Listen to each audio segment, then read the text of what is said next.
Morning. So, lots of videos last few days that I've seen. A lot of concentrate on this COP30, meeting they had where they're talking about climate change, and they all got together to clap each other on the back and tell them how well they're doing and all the rest of it. But a couple of facts, obviously, about climate change, about that conference in general, that kind of makes it a bit of a mockery. First off, they had to add it in the middle of nowhere, right? They had 56,000 people went to this thing to do the old back clapping. 56,000. Why?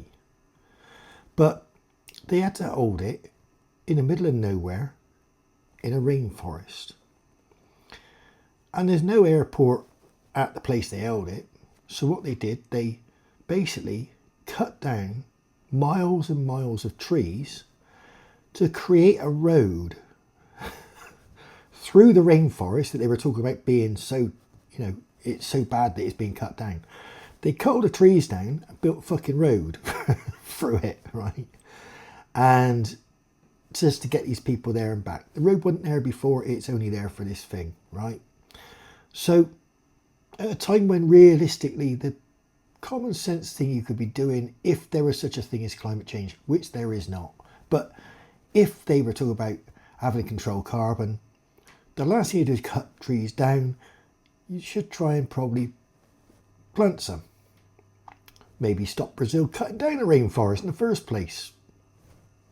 Make them replant trees. Make them not cut down older trees to plant wood and plan long term. But there we go.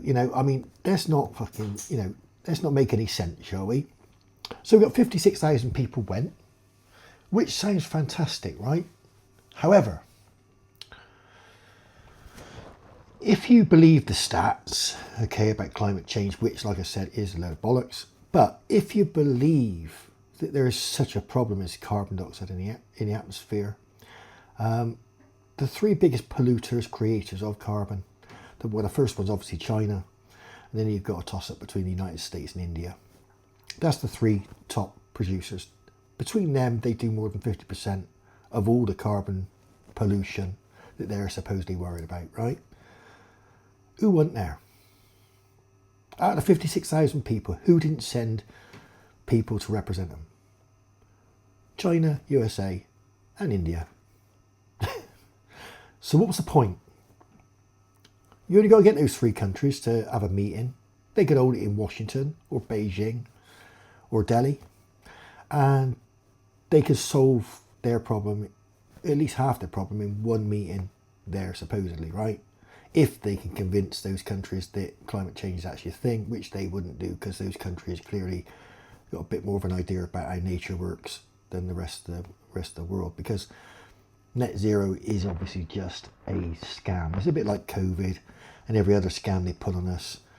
It's not based on fact, it's based on a narrative where they create documentation, they create inferment in documentation that agrees with them, but they don't allow you to air the stuff that doesn't agree.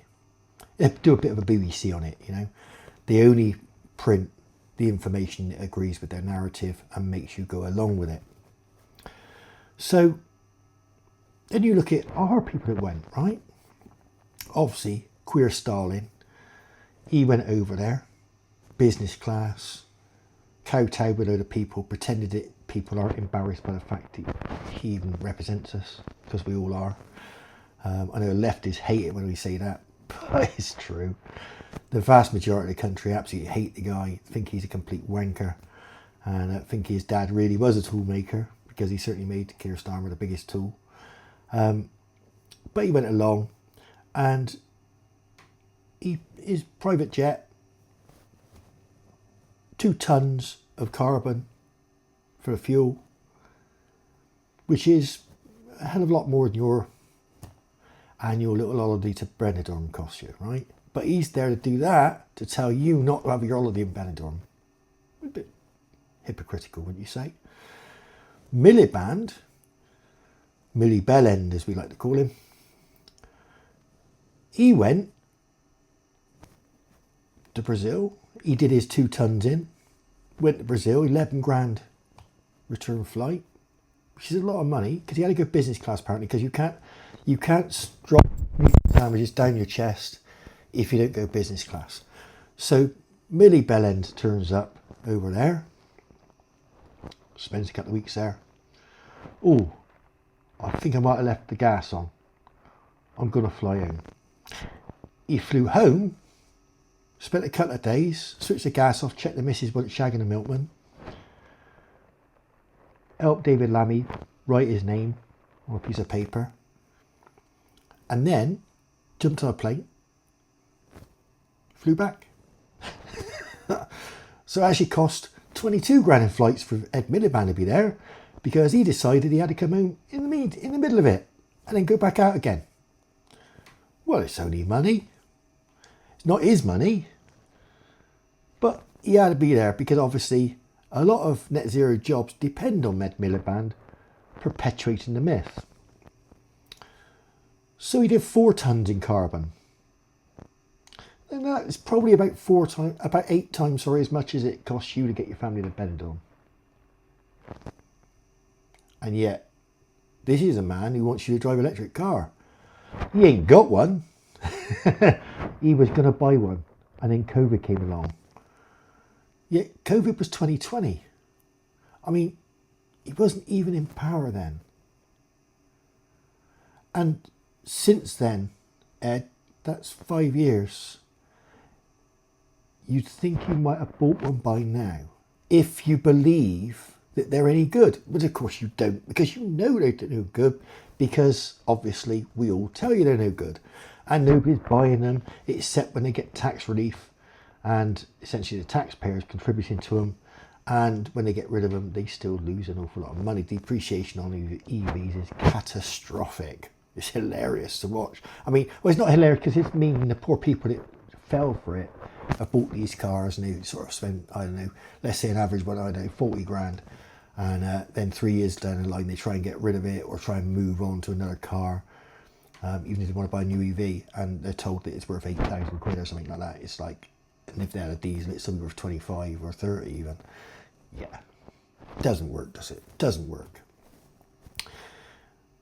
And then, of course, just to fill it all in, obviously the SMMT, who are the Society of Motor Trade Manufacturers, all right, they're the trade body, and they're supposed to kind of blow smoke up your arse and make you think that the dealers are doing very well. All the used car dealers I know don't trust them. The main dealers don't trust them because they know it's all political nonsense they come out with. They don't actually publish facts. They just publish what they feel needs to be said in order to promote a narrative which is fed to them by the Department of Transport and everyone else. And they've come out saying, oh yeah, you know, it's the biggest month for used car transactions, EVs and all this sort of stuff, and 4% of the used car market. The trouble is, if you do even a cursory look at what's selling, people aren't keeping EVs. There's so much buyer's remorse out there, it's ridiculous. I mean, you've got cars that are not even a year old, and they've had 4 owners. 6 owners. There's cars that have done 250 miles, but they've had 3 owners. They had their, obviously, original registration when they were pre-registered to hit the new car sales targets. Then you've got the first used car sale, and then that person had it a month and took it back and sold it again. It was sold then again. That person has now had it for a month, and they're now selling it. I wonder why. But the car's only done 250 miles and it's available for about a third of the price of a new one. But it's still only a 3-4 month old car. I mean, it's not, I mean, it shouldn't be that low in value, should it? But it's an EV. It's a product nobody actually really wants. It suits it's like anything really that is very specific. There's people that would love EVs and they get on well with them, they can charge them at home and take that risk, whatever they do, that's fine. But there aren't that many of those kind of people. The rest of people, when they think of a car, they think about their independence, their mobility, they're getting out and about, they want to be able to sort of just get around when they need fuel, pop in a petrol station, spend 3-4 minutes, fill it up, and on they go again. And their car, on average, getting, I don't know, whatever it is, 400, 500, 600 miles between petrol station visits. They don't expect to be able to go 150, 200 miles maximum and have to charge the damn thing up. And if they go publicly charging, it's more expensive than diesel or petrol. And if they charge at home, it means a 12-hour overnight charge just to get enough in there to maybe last them a few days. And what do these people think? The adopters, the people who actually fall for the EV stuff and try and gaslight you into thinking that it should be a good thing to do, what do they think is going to happen? We've already seen that they're going to make them pay annual road fund licenses, right? They're going to make them pay those. A lot of these ULEZ schemes, where they were free to go into, all of a sudden they ain't free no more. And then Reeves, according to all the pundits, they reckon she's going to bring in pay per mile. Well, that's not going to help EV people, is it? Because I thought the point was it was going to be cheaper, but that's going to make it more expensive. Where are you winning? Because you're not. And if you're stupid enough to think that having your smart meter, because no doubt if you've got an EV, you've had to go for a smart meter, because when you've had your electrical connection plugged in for your car, they forced you to have a smart meter in order to be able to cope with it, supposedly, because a proper meter couldn't ever cope with a bit more electric. But that smart meter, guess what it's going to be able to do? It's going to report when you're charging your electric car. It will know, because it's a smart meter, isn't it? Right? It's smart, it's clever. So it's going to be able to report that information through. Now, at the moment, they don't do nothing with it, maybe. But I'll guarantee they will. I guarantee at some point they're going to say, oh, switch that data stream on, right? Oh, Steve just plugged his EV in. He's had it in for 7 hours a day. Right. That 7 hours of electric that went there, we reckon that was so many units. Okay, we're going to charge that, and we're going to charge the surcharge, the EV charging surcharge on that, because he didn't do it between fucking 12 o'clock at night and 12:10 or 12:15. He tried to charge his car between 8 and 9, whatever, right? They're going to be able to charge you on that. So they're going to charge you, they're going to keep you going. So your EV that you think is going to be cheap, we know it ain't cheap, because if you take into account depreciation, you are absolutely spunking money left, right and centre. You might as well go fucking chuck it on the horses. But it's not going to be cheap to run either by direct comparison to petrol, even as a home charging vehicle at some point. Because that's what they did to diesel. Diesel was 30p a litre difference to petrol at one time, more than that. But once enough people had it, diesel became more expensive than petrol. Because they had you then. What are you going to do? Sell it, buy another petrol? Well, you're stuck with it. Most people can't just change cars because they feel like it. That's it. That's what they're doing. Of course, they say about, oh, they might have to do this with petrol yet. Well, if you think about it, the fair way of charging for petrol, pay per mile, is, well, we're already paying it. Of your petrol, a massive percentage of that price that you pay for your petrol is tax, designed for the purposes of which they claim for pay per miles, repairing the roads, looking after services, providing services. Well, we already do that, and we pay an awful lot more than the pay per mile at free pay. But you know what they'll try and do? They'll try and add it on top. They'll get your figure supposedly from MOT stations, or some cars will record it. Even normal cars will have that technology they'll be able to tap into if you're not careful. You'll just sign your life away, and then suddenly the manufacturers have to provide it. But what they'll try and do is try and keep petrol prices exactly the same as well. Whereas they should be saying, well, look, if we go pay per mile, of course, petrol won't be £1.90 per, or £1.60, whatever it is per litre. It'll be 40p a litre, because you don't have to pay the tax on it anymore. You just pay VAT. Well, no, they'll leave that. They'll keep doing it, so you'll get double bubble. And of course, no doubt they'll paint petrol and diesel drivers as, oh, we're evil because we're still pumping carbon out, and so we got to pay 5 times as much, which is total bollocks, because we know that carbon dioxide is actually known in science as the gas of life. They actually pump it into greenhouses to help stuff grow, right? So if it's such a bad fucking gas, why'd they do that? These narratives are dangerous, and the problem is that because they just sound reasonable the way they put them, and the BBC spout their bullshit and massage them around and just tell lies around them. It gets 80% of the population just falling along with it.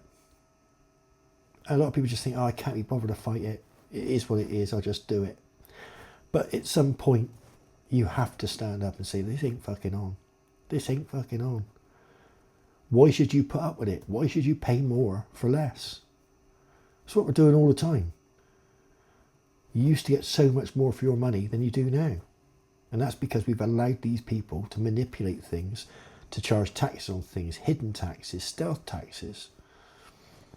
And they'll keep doing it because they know that as long as you're watching their pet broadcasts, the BBC or ITV or Channel 4, that will spout the nonsense out that agrees with them, well, they're always going to win. They're always going to make money.